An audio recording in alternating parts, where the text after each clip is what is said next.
My name's Ellie Harding and I studied at the London School of Architecture and I've received the silver medal this year in 2023. My project is called Nobody Wants to Live in a Care Home. I was sort of initially inspired by the personal experiences of a good friend whose mum was diagnosed with early onset Alzheimer's.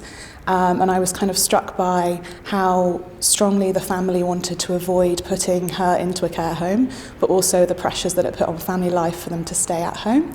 So the proposal is looking at sort of a form of supportive housing that allows the family and the person with Alzheimer's to live together for as long as possible.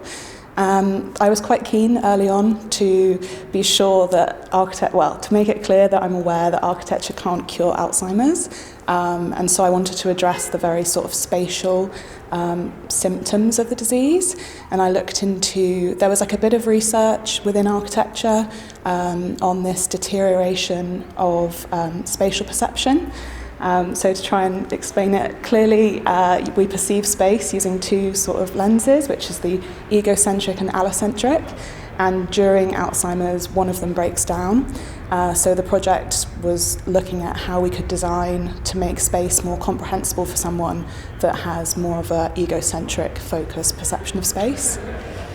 So my sort of design started actually just from looking at one view, which was the view from bed in the morning, and I identified that as a key point in the day for someone with Alzheimer's to orient themselves, and then the design really unfolds from there through the house and then through a new urban realm.